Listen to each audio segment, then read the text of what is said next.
안녕하세요. 아인스 아카데미 이혜욱입니다. 소리로 익히는 독일어 소리독에 오신 것을 환영합니다. Hallo und herzlich willkommen. 자, 우리 소리독에서는 발음, 리듬, 억양 같은 독일어의 소리를 중심으로 좀 더 자연스럽고 유창한 독일어를 익힐 수 있도록 콘텐츠를 구성하였습니다.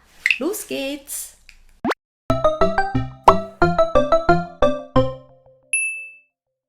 Guten Tag, mein Name ist Iheuk. Ich komme aus Korea und wohne in Berlin. Ich studiere Psychologie. 이 문장들 잘 들리셨나요? 근데 뭔가 좀 이상하다고 느끼지 않으셨어요? 네, 맞습니다. 문장들의 의미는 다 이해가 되셨죠? 근데 어딘가 독일어답지 않은 느낌이 들으셨을 거예요. 그 이유 오늘 영상에서 함께 알아보겠습니다.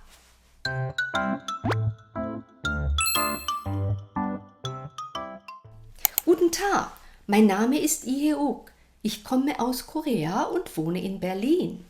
Ich studiere Psychologie. 자, 어떠셨나요? 앞에서 말한 것과 비교해서 좀 차이가 느껴지시나요?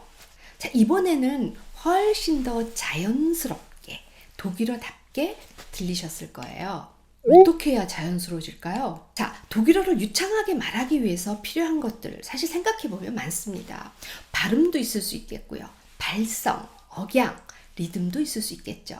하지만 그 중에서 가장 핵심은 리듬입니다. 리듬. 자, 리듬을 고려하지 않잖아요. 그러면 우리는 아무리 정확하게 말해도 결국 한국식 독일어에서 벗어나지 못하거든요. 독일어의 리듬은 어떻게 만들어질까요? 사실 아주 간단해요. 딱 두 가지 요소만 기억하시면 됩니다. 첫 번째, Wort 악센트이죠. 단어 안에서 어느 음절에 강세가 오는가입니다. 우리가 예를 들어 볼게요. 자, 바나네가 독일어입니다. 자, 이것이 강세가 어디에 오느냐에 따라서 소리의 리듬이 달라집니다. 자, 바나네, 바나네, 바나네. 이 중에서 어떤 게 맞을 것 같으세요, 여러분? 두 번째 이차입니다. 바나네 이렇게 되죠. 바나네. 두 번째는 Satz 멜로디거든요. Satz 멜로디, 즉 문장 전체의 억양 흐름입니다.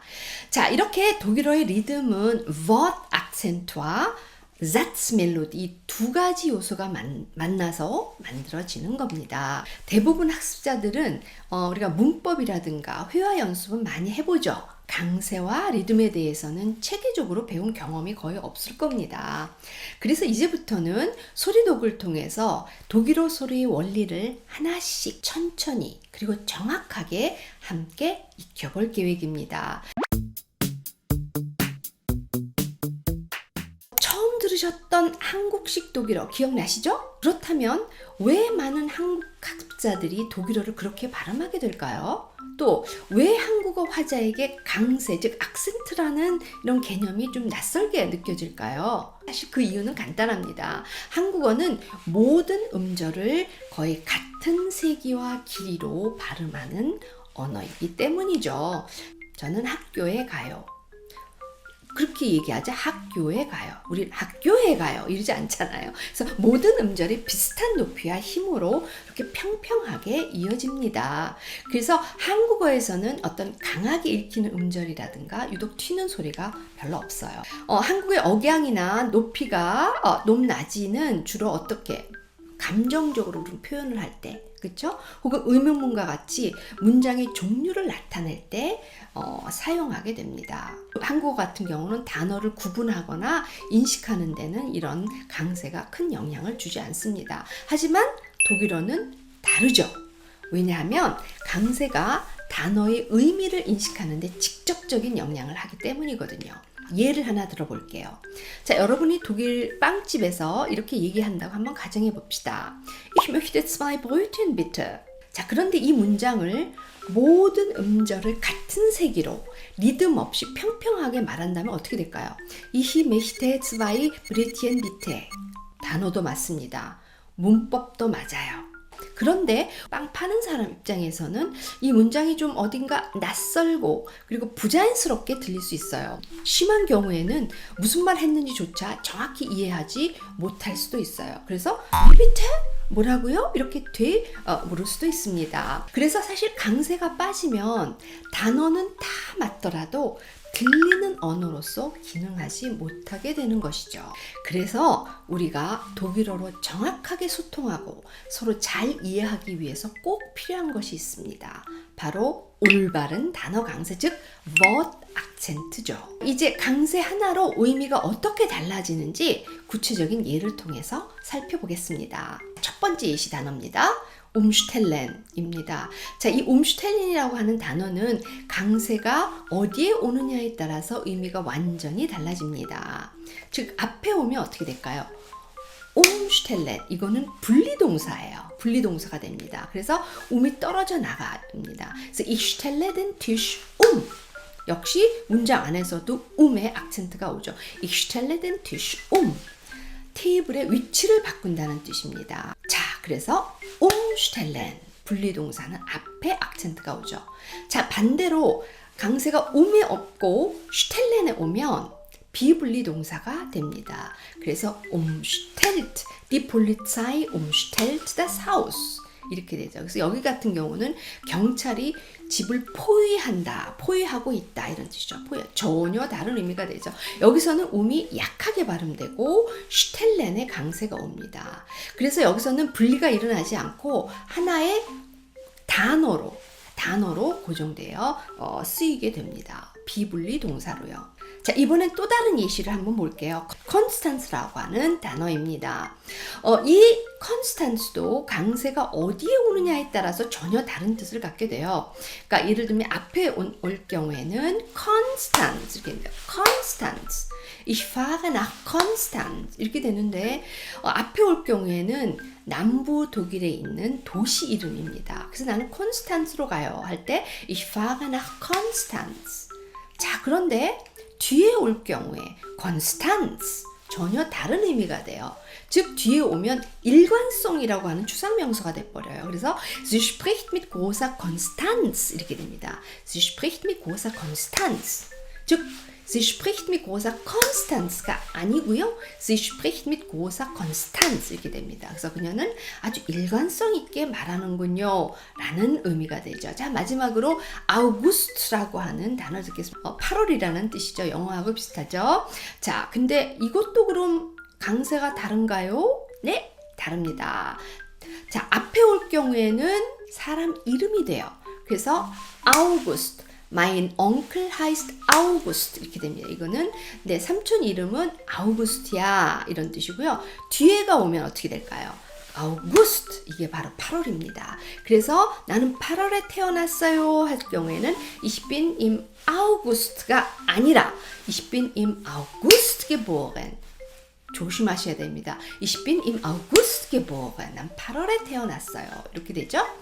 자, 이렇게 강세는 단순한 소리 차원이 아니라 의미 구별에 직접 관여하는 요소입니다.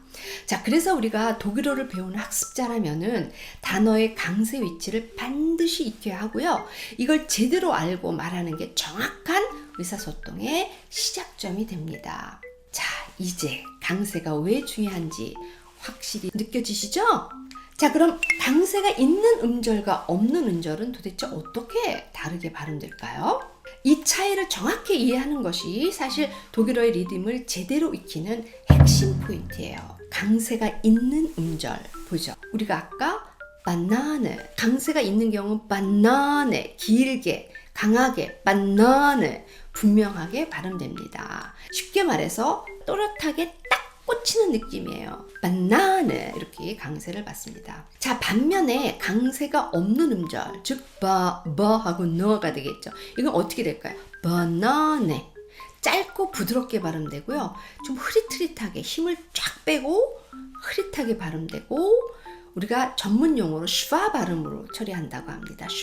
슈바는 바로 입을 크게 벌리지 않고 발음입니다. 자, 그래서 예를 들면 bitte, 가 아니라 bitte, gehen, 이와 같은 끝음절에서 흐릿하게 들리는 그 모음이 바로 슈바거든요.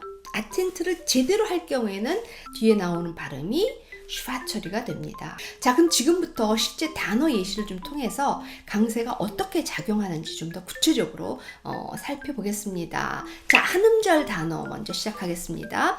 자, 한 음절 단어는 음절이 하나죠. 그렇기 때문에 강세를 따로 나눌 필요가 없습니다. 그 음절 자체가 강세를 받습니다. 자, 한 번씩 보죠. house, house. 자, house 아닙니다. house. kind, Buch, Tag, Brot 이렇게 돼야 돼요. 자, 그리고 거기에 악센트까지 껴서 다시 해보겠습니다. Haus, Kind, Buch, Tag, Brot. 여러분들 보시면 이게 너무 좀 과장되지 않나요? 이렇게 생각하실 수 있을 겁니다. 자, 맞아요. 실제로 문장 안으로 들어가면 이렇게 ich habe ein Haus 이렇게 하지 않죠. 그러나 이렇게 단어 하나하나를 조금 더 과장되게 발음을 해야 나중에 문장 안에서도 자연스럽게 악센트가 나옵니다. 그러면 두 번째 음절 한번 볼게요. 이 두 음절 단어는 보통 첫 번째 음절에 강세가 옵니다. 두 번째 음절은 강세를 받지 않겠죠. 때문에 어떻게 해야 돼요? 슈와처럼 이렇게 흐릿하게 좀 발음되는 경우가 많겠죠. 자, 같이 따라 읽겠습니다. Mutter 이게 아니죠. Mutter, Mutter, Teller, Teller, Bitte, gehen, Apfel 이렇게 되죠. 다시 한번 따라 하시겠습니다. Mutter, Teller, bitte, gehen, Apfel. 자, 뒤에 있는 발음은 자동적으로 슈와처럼 좀 흐릿하고 짧고 어금는 듯한 마지막으로 세 음절 이상 단어입니다. 이렇게 세 음절 이상 단어는 길이가 좀 길죠. 그래서 강세 위치도 조금 다양해지는데요. 특히 이제 외래어 우리가 뒤쪽 음절에 강세가 오는 경우가 좀 많습니다. Apotheke, Schokolade, Ermäßigung, Familie, 리터라투어 이렇게 다 다릅니다. 그렇죠? 자, 그래서 반드시 강세를 익혀야 돼요. 자, 지금 보셨듯이 사실 강세는 단순히 발음을 멋지게 하기 위한 기술이 아닙니다. 강세는 해도 되고 안 해도 되는 그런 선택이 아니고요. 정확한 소통을 위한 필수 조건이라는 것 기억해 주시기 바랍니다. 이제 저와 함께 따라 읽으면서 강세 위치, 소리의 길이, 리듬을 한번 익혀보시기 바랍니다. 자, 그럼 바로 시작해 보겠습니다. 롱스게이트. 자, 여러분들 독일의 도시 이름 많이 알죠? 자, 근데 대부분 한국식으로 발음하게 되잖아요. 독일의 수도는 베를린입니다. 이렇게 되죠? 자, 근데 독일어로는 베를린입니다. 베를린 이렇게 됩니다. 뮌헨. 자, 우리가 뮌헨이죠? 나인 어떻게 될까요? 뮌헨 이렇게 됩니다. 자, 쾰른 이렇게 이음절이 아닙니다. 한 음절입니다. 를 안쪽으로 이렇게 먹은 듯이 머금어야 돼요. 그래서 쾰른 이렇게 됩니다. 울름 도시도 있죠. 울m 똑같아요. 울m 이렇게 됩니다. 우리가 독일로 가면 대부분 프랑크푸르트 공항으로 가죠. 자, 그거를 프랑크푸르트 아니죠? 뭐라고 해야 될까요? Frankfurt, 그렇죠? Ich fahre nach Frankfurt 이렇게 됩니다.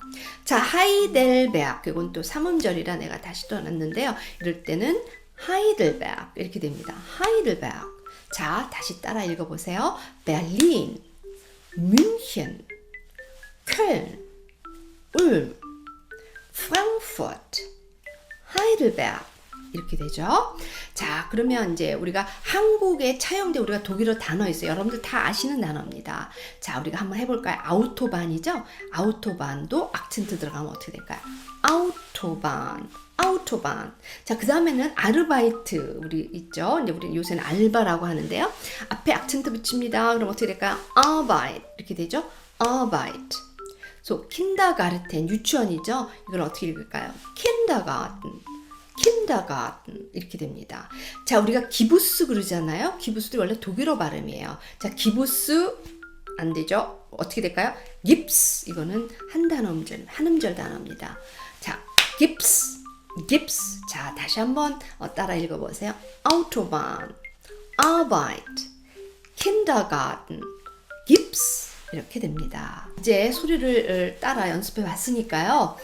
간단한 문제풀이로 여러분들의 강세 감각을 직접 확인해 볼 시간입니다. 자, 제가 단어 하나를 제시하고 그 단어에 대해서 강세 패턴 3가지를 보여드릴 겁니다. 자, 여러분은 화면에 나오는 3가지 강세 패턴 중에서 어느 쪽이 가장 자연스러운 독일어 발음인지 5초 안에 선택해 보시기 바랍니다.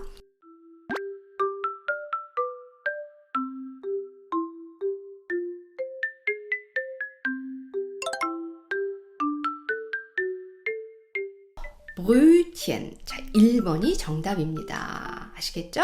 자, 그럼 준비되셨죠? 이제 여러분 차례입니다. Jetzt seid ihr dran.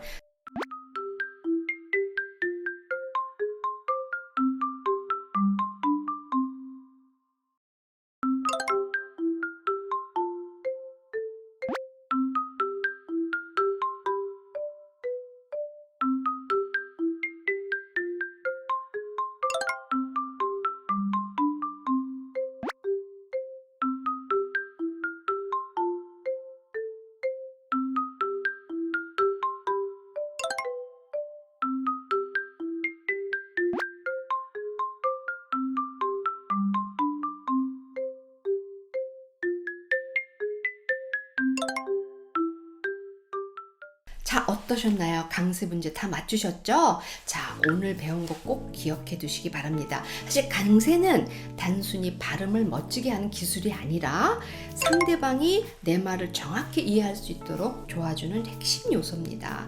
그래서 강세 위치를 알고 바른 연습을 계속 반복하면 독일어의 리듬과 억양도 자연스럽게 체득할 수 있습니다. 무엇보다도 듣기와 말하기 실력이 눈에 띄게 향상될 겁니다. 자, 오늘 함께 해주셔서 정말 감사합니다. 자, 영상이 도움이 되셨다면 좋아요와 구독 부탁드릴게요.